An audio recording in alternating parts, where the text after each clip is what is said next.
wants to see 11-year-old kids sewing their Right. hand onto a shoe and getting it amputated and And getting fired.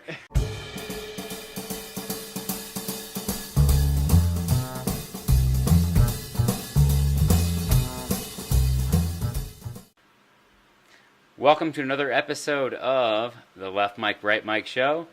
I'm Right Mike. You can find me at Debate Right Mike or debaterightmike@gmail.com. And with me today, as always, is my co-host and good friend, Left Mike. How are you doing today, brother? I'm fantastic. And obviously, I'm on the Twitter as well at DebateLeftMike, debateleftmike@gmail.com. You feeling good, buddy?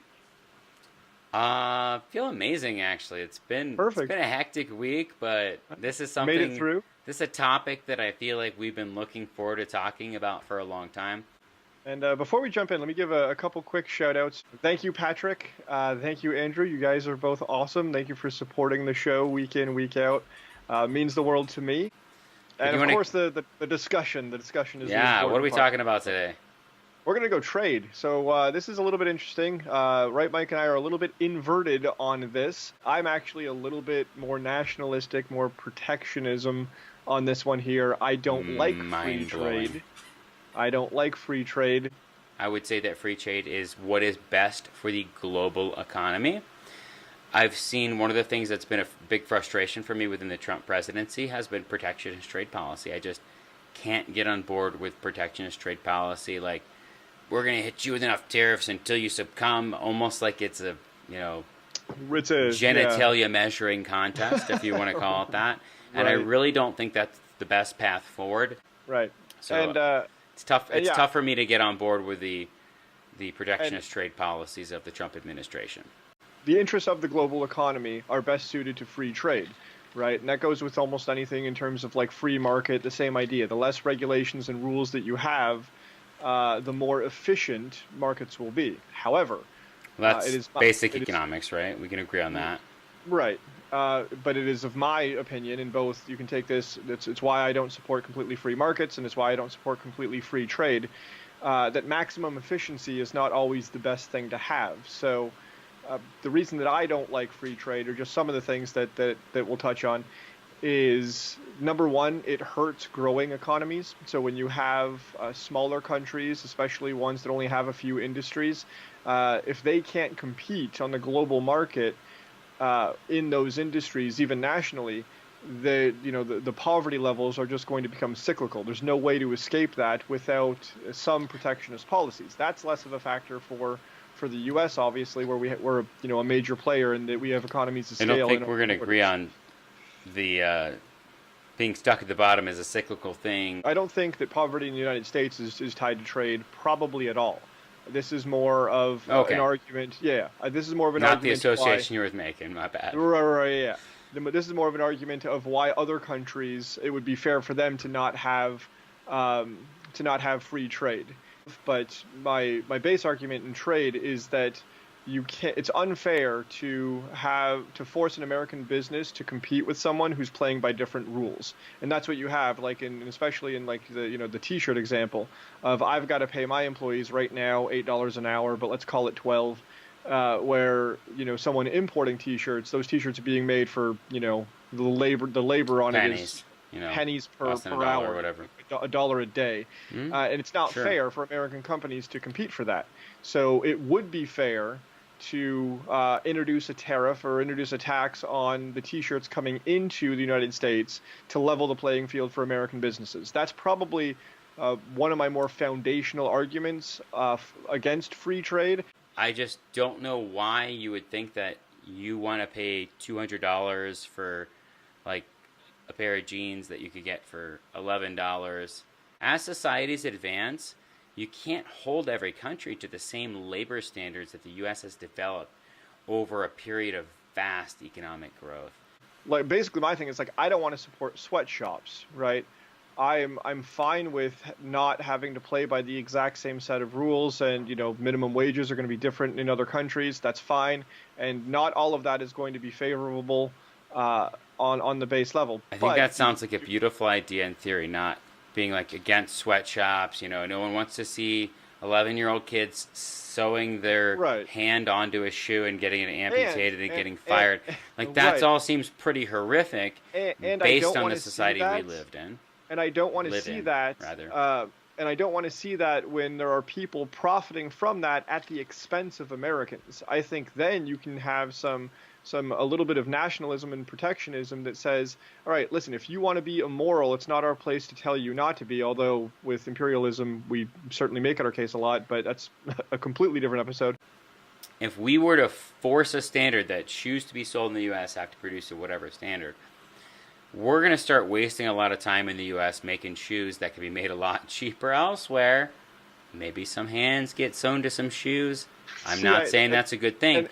But what you have to think about is the impact of those third world countries. So there's a family that's literally starving, and they're two healthy 14 or 12 or 10-year-old boys, like, want to go crazy with it, or girls, whatever it may be, can learn to, like, push some fabric through a machine for what we would consider just abysmal slave wages. But the alternative for them is to be starving and have no income. I think a lot of bleeding heart liberals, if you will, one of the points that they miss is exactly that, and it's something that I definitely struggle with trade, is that it's not absolute. If you were to I mean, you said in one of the first episodes, trade is like one of the most infinitely complex things. Right. Absolutely. And I think it's important for people to know that if you actually did hold, like, if we passed taxes to say anything that's not at our labor standards, we're going to adjust to be non-competitive until they bring the standards up. The repercussions of that would be absolutely terrible. You would have people literally dying in other countries because they can't produce the goods for a market.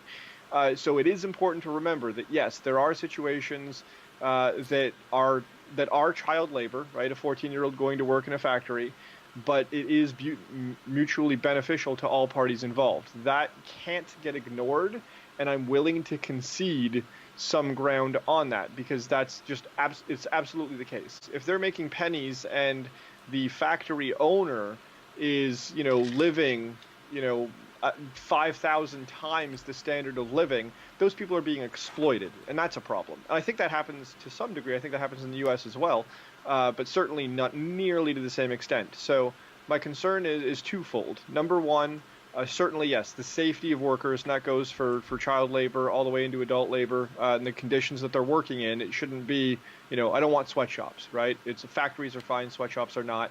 But the bigger thing is exploitation.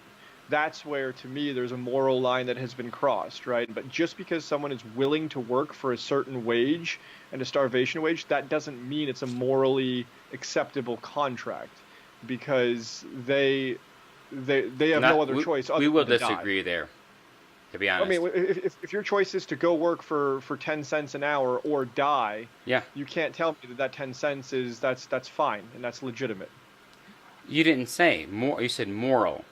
So if my options are to work for 10 cents an hour or die, then I see nothing wrong with the decision to go work for 10 cents an hour. So I guess my question to you is, because we agree, right? We agree that going to work and not dying is better than dying, and that if those are the options, that a government regulation shouldn't stand in the way. Of course, fine.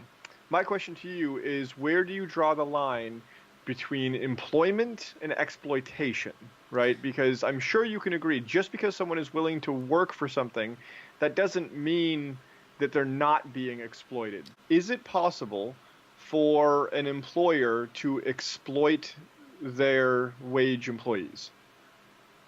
Is that something that you think is possible? Because as long as you can agree that it's possible, then we don't have to, because if you can't agree with that it's not possible to exploit someone who can, you don't have to come to work, but you're not going to be able to eat if you don't, right? That person is exploitable because they're desperate, because they don't have another option. We would definitely, so first off, I'm going to say yes, I agree with you that it's completely possible for employers to exploit their employees. I completely agree with that, 100%. Good. On the flip side, I think where we start calling in exploitation is in the wrong spot.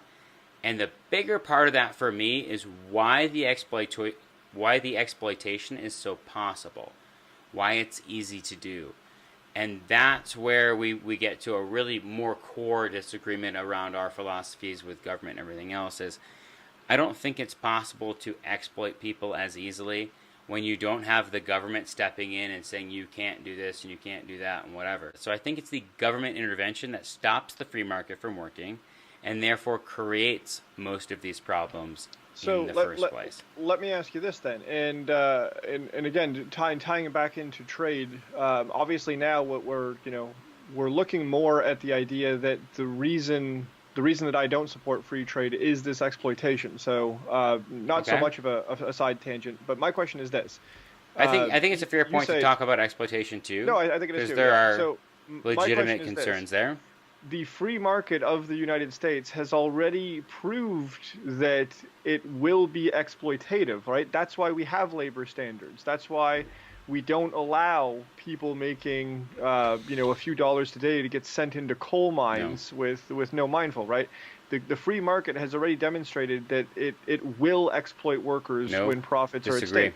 How? How can you possibly disagree with that? Because I think you would really struggle to find examples of how the free market frees people, how the free market is what held people down. It's always, every time you think you talk about capitalism, and then when you look at what happens under capitalism, you're like, oh, this company's taking over. Why are they taking over? Because they have created laws that create barriers to entry into the same market. How did government regulations put laborers into coal mines, right? That was completely what the free market did. People have choices, is my point. The people in Flint, Michigan don't have choices. They can't leave. You can leave. They're trapped there. Not they trapped. Have no money. Nobody is trapped. You don't think the free market can economically trap someone? You don't believe that's a thing? No. I mean, a much bigger issue there. But I want to shift the conversation a little bit back to trade and get onto Trump. For sure. So, one of the things that I said earlier was that was one of the things about the Trump campaign that we could reach across the aisle and say, hey, I like this about his campaign. I think that he's wrong on a lot of things. I like what he's saying about trade. In premise, I still do. I don't like free trade. I don't necessarily think NAFTA and the TPP was definitely a terrible deal. I'm glad we're out of that. Yeah, we agree on that. That said, I'm not down with the TPP. The TPP will not let me be. I think that what Trump is doing is absolutely foolish, absolutely terrible, absolutely wrong, and costing a lot of American jobs. I think it's interesting that we have a $13 billion socialism bailout package for big farmers, but we can't afford anything else, based purely on self-inflicted tariffs that he's done. So although I am against free trade and I would like to see trade policies renegotiated, I think that the heavy-handed approach that Trump has done is doing nothing than burning bridges, hurting our trading partners, and hurting the American economy. And I think that you and I are pretty much in line on that one. Absolutely. One of the pieces on free trade that I haven't maybe articulated quite the way that I wanted to yet. So people's goals and desires are so radically different that I don't think that you can put it all into a box and then decide the best thing to do for everybody. That's what socialism basically is. I don't think that's true. I think and socialism is a different conversation. I don't want to tangent it too hard, so we can disagree on that. But I think it directly relates to trade policy, mostly because if you think that we as the U.S. should be able to do everything better than everybody else, well then, okay, Trump, good luck with your trade policy. Right. But creating friction, at the very least, between important trade partners, if China wants to pollute the heck out of their water and their air and everything and to make cheaper shoes, that's on them. But if you actually look at the history of China, as how far they've come with economic stuff, or not economic, with environmental stuff, they've done that on their own. In the U.S., we did it on our own too. So I think we have to give some leeway to third world developing countries, and China's not a third world developing country, but I mean countries in Africa and such that they need. I don't think they need a bunch of foreign aid, so I don't believe in it at all. I'm a very much sink or swim guy. and I I know we understand you disagree on are. that. I know we disagree Yeah. on that. Different conversation. I'm kind of a sink or swim guy. Like, I think if you can cut the mustard, then you should reproduce and make even better humans. And I think that if you can't cut the mustard, then you should not reproduce. And the world will keep improving. So when we look at trade policy that is going to be a protectionist trade policy, such as Donald Trump seems to want to promote a lot, you might be a fan of that, but I think the world is worse off for it. If we're not the best steel producer out there, if we can't do it better than other people, we shouldn't be doing it.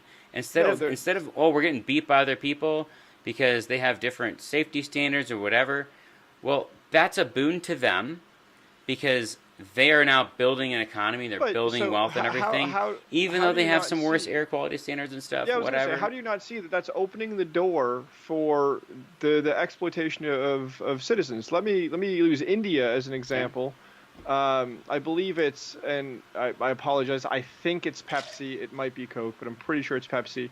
Pepsi has basically used up all of the drinking water supply, the groundwater in India, a country that's, I believe, at or over 1 billion people, to the point where it's now a crisis, and they're like, yep, profits, right? So what we had there is the exploitation of a country's resources for the global market, and then the profit of a corporation.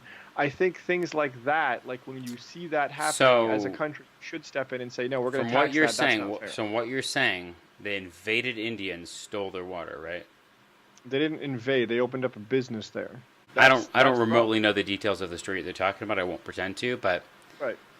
I have, and this is where I get more radical, because on most social policies, I'm almost as liberal as you can be. I really struggle with some of the ideas that, if we're wealthy, it's because we've stolen it from other nations, and then we need, everyone needs the same EPA standards or whatever. Not EPA, but you get the idea. Environmental standards, regardless of where they're at. I think what you do is you stifle growth in those countries. Can you imagine if we had the same emissions requirements that California has back in the 1800s when you had coal trains?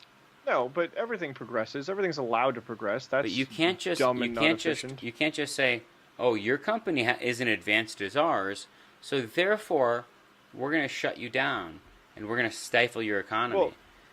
I don't see how that gets you closer to the end goal of a better world. The line has to be drawn where I've already conceded and agreed that we shouldn't make people compete with the same standards, right? Because like the example of the 15-year-old going to work to help feed the family, I think that there are a lot of places in the world where that's necessary and beneficial. The problem is when it crosses into being exploitative, being that of the resources of the country, the people of the country. So who's the great moral arbiter that decides? Because one of the fundamental issues, another one of the fundamental issues I see as a disagreement, is that people on the left seem to think that their moral view is the right one and everyone else is just wrong, and they just have to teach them how right they are and how wrong you are, and that's going to solve the problems. Whereas I've adopted a view more like, I want everyone to be able to act in his or her own self-interest. Not completely ignorantly, because there's things that you can't just know, but I just don't, and I was really bad about this my whole life, and I'm still really bad about it, but I'm just less bad about it, of thinking I know better than so many people.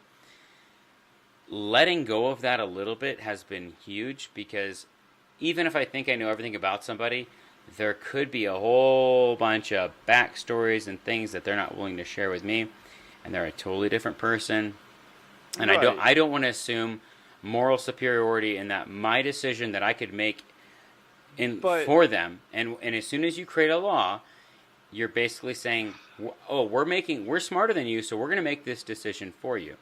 And there are things that people almost universally agree on, such as murder. So the government stepped in and said, "We decided we're smarter than you, and you're not allowed to kill people." Yeah, it's relative. No one's arguing at that. Okay. Well, I can't So, say like, nobody. I don't know. we all agree that, like, 9-year-olds should not be working 20-hour days anywhere. Well, what are they doing in Right. 20-hour days? I don't know if I agree with that. Jesus. All right. So Assign them 20 hours to Legos. I feel so bad think, for them.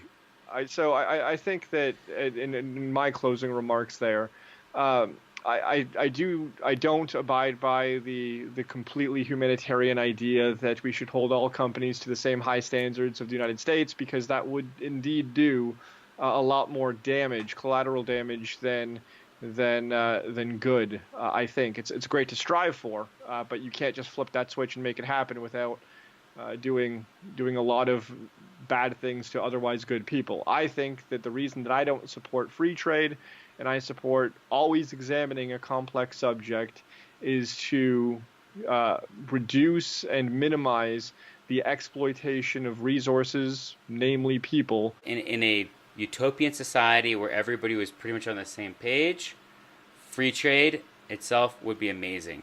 So I don't oppose all trade restrictions, tariffs, etc. Companies polluting a lot or something, and we put tariffs on it. I get all that.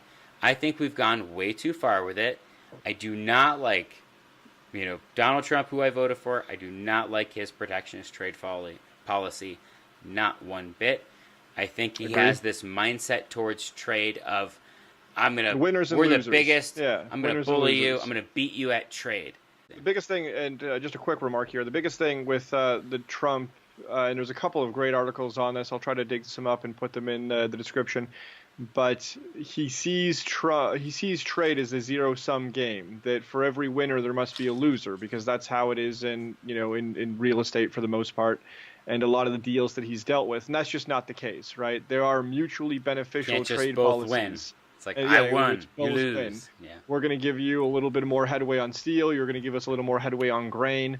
Both of our economies are going to feel better for it. So yeah, Trump is definitely going about it the wrong way. I'm glad that you can critique the man every now and again. Makes me feel good. It makes my heart happy. I think that's one of the more important things, because, and I'd hope you'd agree that most people on the left, and let's say just most people on the right, because I would have liked to said a lot, but that would have been like, well, it's most of your people, not my people. Yeah. Let's say it's equally bad on both sides.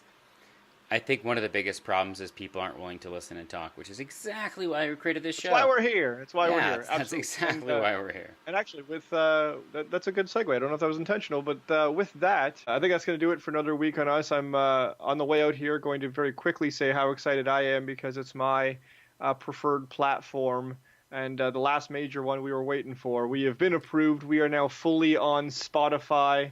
Been on iTunes for a while, though, right? Yeah, we're on iTunes, Apple Podcasts, Stitcher, TuneIn, YouTube, Facebook, and all of that. But I've been a Spotify guy for a long time. It's very cool to see our logo up there. So if you're Spotify users, Left Mic, Right Mic Show, we'll have all the episodes up there every week. Of course. Actually, you wanted to give a shout out on the way out of this episode. Yeah, I have a unique shout out. So one of the plans as we grow the show and we build Patreon tiers is going to be allowing certain folks to choose episode topics and stuff like that. We're small right now. We just started in July, but we have two folks that are, I would call, top commenters that provide really insightful feedback. Every week they're follow there. every episode. And whether you agree or disagree with either one of us, we both really appreciate that kind of feedback. So we got Luke and Jamon are both big supporters, if you will, or at least viewers, commenters, if you will. So we're going to toss to Luke and Jamon episode picks. So Luke and Jamon, you both get an episode pick. We're going to do a topic on, you each get one. You will do a topic on whichever one you guys would like. So throw those in the comment threads, and for Jamon, Luke, Andrew, Patrick, and all of us that have made it through, approaching 10 episodes now. Thank you so much, guys. Thank you for checking us out every week. Tell your friends that just because you have a political mindset and ideology, it doesn't mean you can't agree with other people. So we appreciate all your support. Looking forward to growing with you. And I will see you next week, good sir.